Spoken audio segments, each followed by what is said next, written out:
as shooters in today's brutal bank robbery. Their names are Michael Sheridan, 41 years of age, and his brother James Sheridan, 35 years. Both own extensive rap sheets. Both men are former United States Marines, having served deployments in both Iraq and Afghanistan. The FBI Robbery Task Force Unit is said to be closing in on them as we report to you this evening. The criminals in this case were once outstanding Marines of the Navy. They were not only proficient in using every type of weapon, they also possessed extremely advanced coordination tactics. Even when facing a well-equipped Special Forces unit, these robbers did not flinch. Relying on sharpshooting skills and seamless strategies, they prevented the Special Forces from getting close. They even continuously caused casualties to the police. However, robbers were still robbers. They had to retreat as quickly as possible. Prolonged confrontation with the police would bring them no benefit, since police reinforcements were unlimited. The longer the fight dragged on, the more reinforcements would arrive with stronger firepower. Therefore, these 6 robbers had to find a way to escape. After all, the ammunition they carried was limited, not enough for a long-term battle against the Special Forces. Thus, when they discovered the Special Forces were pressing them tightly from both sides, the commander with combat experience hastily called for retreat. They covered each other and withdrew one after another. But when their driver was shot down, the group's escape route was cut off. They were forced to choose another path. The fierce gunfight continued as a police car, with sirens blocked the road they were about to take. The robbers once again displayed their skillful tactical formation, covering one another and starting to withdraw in another direction. To retreat, they first had to suppress the opponent's firepower. Otherwise, they would be chased and crushed. Fierce gunfire against the enemy before retreat was mandatory. A moment later, another accomplice was shot and fell during the retreat.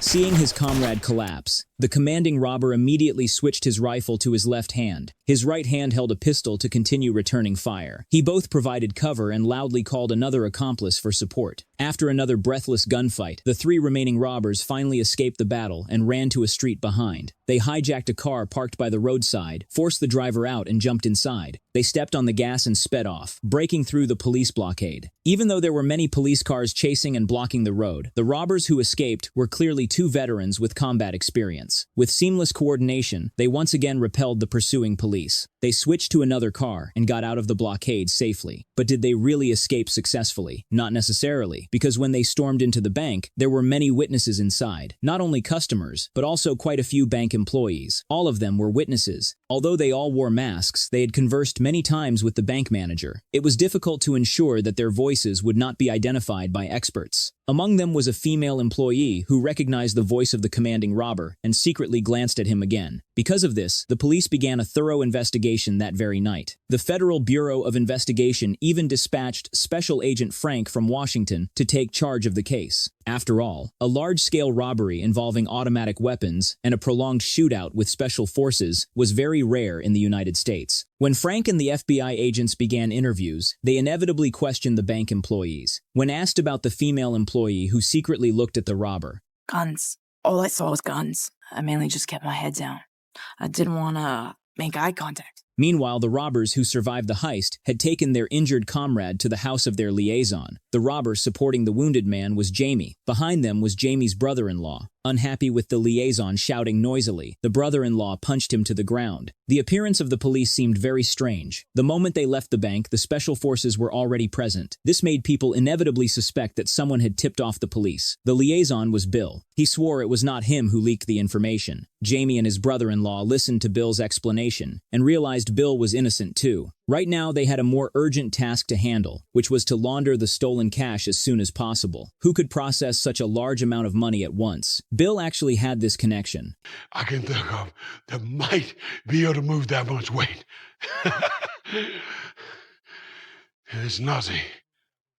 And boys, the hit won't be light, because he's going to take 40, 50% minimum. While they were discussing, the door suddenly burst open. It was the bank employee Jamie's wife named Ava. When she saw her husband there, she immediately rushed over and hit him. Jamie quickly held Ava to restrain her. Indeed, the mastermind of this bank robbery was Jamie. He robbed the bank to get money for his daughter's medical treatment. The bank they robbed was also the place where his wife worked. Jamie struggled hard to explain everything clearly to Ava. When the couple returned to the room, the brother had already finished discussing the next plan of action with Bill. They would take the wounded Gandhi to Clarence to find someone for treatment first, then look for the gang in Clarence to exchange the stolen cash. When the two brothers had agreed and were preparing to leave, Ava also expressed her opinion. She was not comfortable letting Jamie stay with his brother. The brother was a troublemaker. Whenever he lost his temper, he would drag Jamie into problems. No way, I'm not going home. Regarding Ava's wish to go along, the brother's attitude was the opposite of Jamie's. He agreed to let her come, saying Ava could help them on the road. As he spoke, he tossed the car keys to Ava and told her to be the group's driver. But when everyone left Bill's place, the brother turned back to warn Bill once more. If the two of them were betrayed again, he would immediately return to kill Bill's entire family. At the same time, he demanded that Bill contact the gang in Clarence right away and tell them to prepare the money for the exchange. Because this bank robbery caused such a major shock, news about it was broadcast continuously on television. It updated the public with the latest developments and reminded everyone to stay alert. If they noticed any suspicious people or vehicles, they were to report them to the police immediately. The police truly had no information about the robbers. Therefore, they set up checkpoints on the roads and bridges leading into the city, while also requesting train stations and airports to tighten security. The gang in Clarence was also following the news. Soon they received a phone call from Bill. The business opportunity had arrived. At this time, the police also found the SUV that Jamie and his accomplices had abandoned. After questioning the officers who had chased the vehicle, they learned that 3 robbers had escaped, one of them injured. Meanwhile, Jamie and his group finally reached Clarence. They left Ava in the car. Under his brother's lead, Jamie knocked on the door of a house. The one who opened the door was Clarence, who had been a military medic when the brother was still in service. Seeing someone wounded, Clarence immediately told them to bring the injured man inside. Clarence looked gentle and lived with his mother, but his medical skills were excellent. Jamie and his brother did not have time to wait for the results there. They had something far more important to take care of. At that moment, Jamie received a call from Bill. Bill gave him bad news. The gang had heard about the bank robbery and had raised the laundering fee. From the usual 40% commission, they had immediately increased it to 70%. In other words, every $100 Jamie had stolen could only be exchanged for $30. Although Jamie was very dissatisfied with this malicious price hike, they had no time to bargain with the gang, so he was forced to accept the price. While Jamie was on the phone, his brother was also talking with Clarence. Clarence said the bullet that hit Gandhi's shoulder had gone down into his chest and abdomen. Gandhi's condition was very bad. He was not confident he could save Gandhi's life. The brother quietly stuffed a wad of cash into Clarence's hand. The intention was very clear. If something went wrong, Clarence was to finish Gandhi off. Just then, Jamie walked in. He noticed the wad of cash Clarence was holding, but he did not expose it. He only urged his brother to act quickly and leave Gandhi with Clarence. The completely opposite attitudes of the two brothers left Clarence troubled, unsure whom he should follow. The time had come to test Clarence's medical ethics. While the brother was arranging weapons and counting the cash, Jamie also told Ava about the next plan. He told Ava that after the deal was done, she should take the subway home by herself. He and his brother would escape directly to a small South American country to pave the way for Ava and their daughter. Ava was very skeptical of his plan, because saying it was easy, but making it succeed, was far too difficult. However, she still agreed to Jamie's arrangement. Right after that, the gang's convoy arrived. The gang had many people all armed. It seemed they knew Jamie and his brother would not be easy to deal with, so they came fully prepared for the transaction. Because Jamie had no time to tell his brother about the increased fee. When the brother discovered the huge discrepancy, he was furious. After Jamie tried hard to persuade him, the brother finally calmed down and agreed to proceed with the deal at the new rate. But the robbers did not know this was entirely his delaying tactic. As soon as the gang let their guard down and began the deal, the brother suddenly drew his gun and shot dead, the gang leader standing in front of him. Jamie then had no choice but to open fire as well. He had no time to blame his brother. Instead, he focused on shooting down the gang members still standing. The submachine gun sprayed bursts of bullets, taking the lives of the men opposite. Although Jamie acted very quickly, one gang member still managed to escape from the alley. Even though Jamie spotted him in time and gave chase, the man still got away. Meanwhile, the brother fired another shot at the gang leader, but he knew that news of gangs killing each other would soon spread outside. Yet he did not care at all. Ava was also frightened by the sudden turn of events, but she still firmly drove the car to pick up Jamie and his brother. They could leave the bloody scene as quickly as possible. On their escape route, they encountered a police car coming from the opposite direction, because it was a red light intersection. And with Ava driving while the two brothers ducked down low, they managed to avoid the police car safely. Not long after, the gang boss received a call from the underling who had escaped. Naturally, the boss was furious. Hanging up, he immediately told his assistant beside him to get to work. The one who betrayed Jamie and his brother was indeed someone else. It was the man with glasses. He was not a good person. Betraying Jamie was only a way to conceal his own identity. He had provided a lot of false information to the federal agents. While the two agents were being misled by him, Frank appeared. Frank directly pointed out the flaws in his information, forcing him to tell the truth. That was enough. Although the man with glasses did not know the real names of Jamie and his brother, just from his scattered descriptions, Frank was able to identify them. After they showed him photos, and he confirmed them, Jamie and his brother officially became fugitives, wanted by the Federal Bureau of Investigation.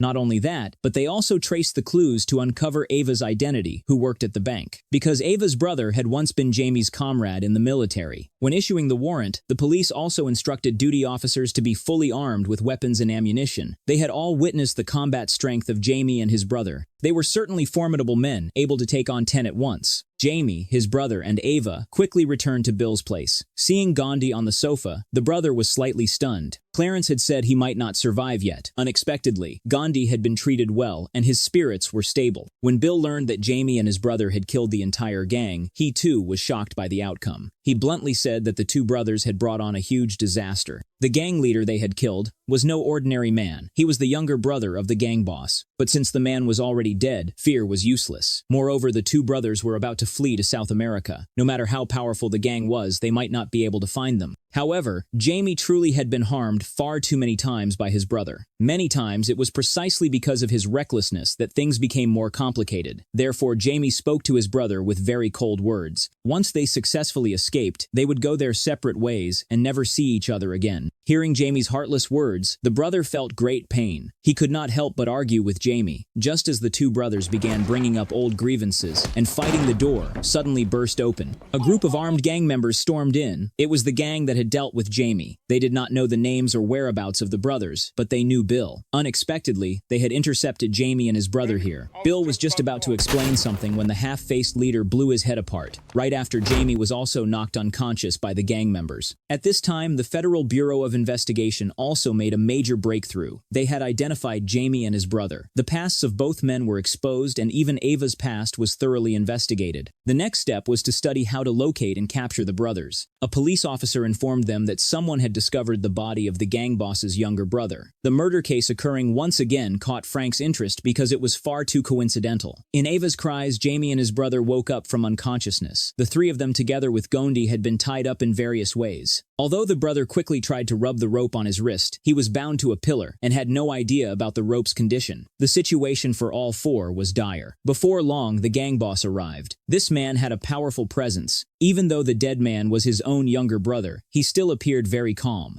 Jamie knew this type of man was the most dangerous, so he hurriedly pleaded with the gang boss, asking him to release Ava, who was innocent. But a boss was still a boss, completely unaffected by Jamie's words. He calmly conversed with Jamie, nothing like a merciless killer. Yet after listening to the brother recount, the gang boss finally revealed his ferocity. He ordered his men to bring out the weapon of destruction they had carefully prepared to show everyone. In a makeshift tank filled with sulfuric acid solution, he intended to use this acid to dispose of Jamie and the others, leaving not a single bone behind. To test whether the acid was effective, the gang boss told Stitches to take some and prepare to experiment on Gandhi. Jamie and his brother, both experienced men, of course knew the horror of sulfuric acid. Both loudly demanded that they stop. Following the gang boss's order, Stitches poured acid from the container onto Gandhi's head. Gandhi's screams of agony grew weaker and soon fell silent. No matter how Jamie and the others begged, Gandhi was still burned to death by the acid. This was only the beginning. Next, the gang boss himself picked up the container of acid and moved toward Jamie. There was no need to guess. He wanted to personally burn Jamie alive. This act immediately drew Ava's heart-wrenching cries for help. She could not accept Jamie being killed so brutally. The one who could not endure this torture any longer was also the brother. He could not bear to see his younger brother face such a fate. He glared at the gang boss with eyes that could kill. taking advantage of the moment when the gang boss was distracted. He lifted his leg and kicked the boss away. At the same time, he knocked the container of acid from his hands. The acid splashed onto the face of a gang member, causing him to scream and collapse to the floor.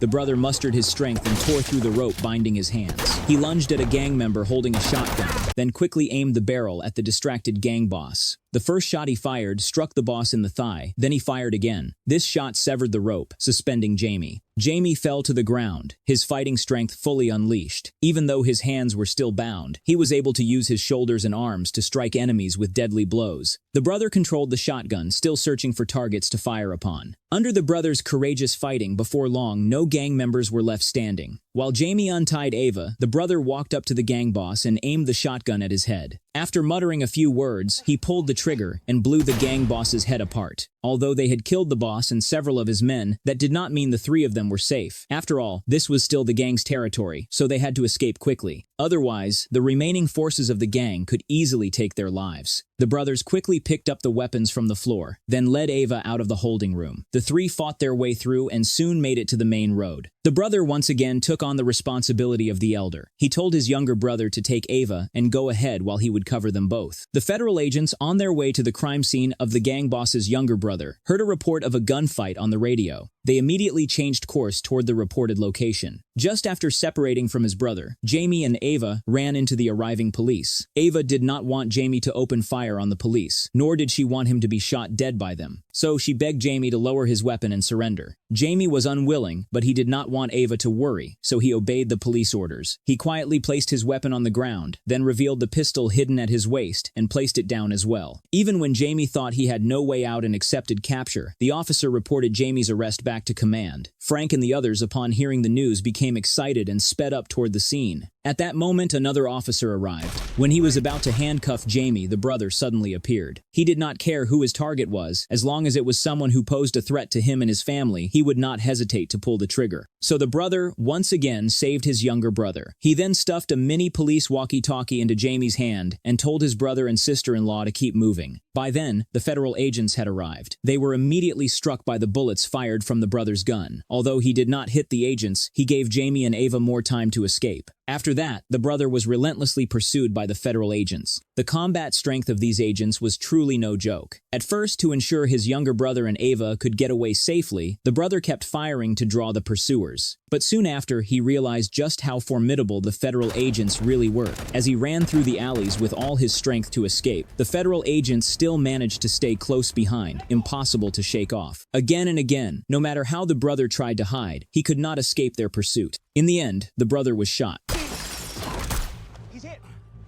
There was no other way. After all, he was alone and had no one to coordinate with. Finally, he fled into a garden. This time, the federal agents behind him did not immediately rush in, but his strength was already depleted. When the agents arrived, they were forced to search house by house. Before long, one agent discovered a trail of blood the brother had left on the ground. After the officer called for reinforcements, he was caught by the brother and taken hostage, becoming a bargaining chip against the federal agents. When the brother pushed the hostage out onto the street to face the other agents, the arrival of police cars truly gave him hope of escaping. But hope was only hope. Facing the guns he could see, he might not have been afraid, but against those beyond his sight, he could not defend himself, because Frank appeared from the shadows and shot him from behind. The brother fell. He felt both unwilling and relieved at the same time. When he heard Frank ask about his younger brother's whereabouts, he knew Jamie had escaped successfully, so he told Frank that his brother was already dead. The story was nearly over at this point. Jamie and Ava had indeed escaped. The two of them boarded a subway train together, but he did not go home with Ava. He got off earlier because he still had to remain on the run. The federal agents searched the room where Gandhi had been killed. Besides confirming that Gandhi was one of the robbers, they also recovered a necklace from the pool of acid. That necklace belonged to Jamie. When Jamie threw a gang member down, that man had torn the necklace from his neck. Although Frank suspected Jamie was not dead and deliberately went to Ava's house to talk, he probed and guessed that Jamie might still be alive. But he still decided to close the case here. After all, the money had been recovered. Most of the criminals were dead. There was no need to keep chasing a family that had done everything only to save their child. Because he too had children and was willing to do anything for them, Frank decided to let Jamie go. Not long after Ava brought her daughter to South America, on a beach she found Jamie. At last the whole family was reunited in a small South American country. Thank you for watching the movie. What do you think about this film? Leave your comments below.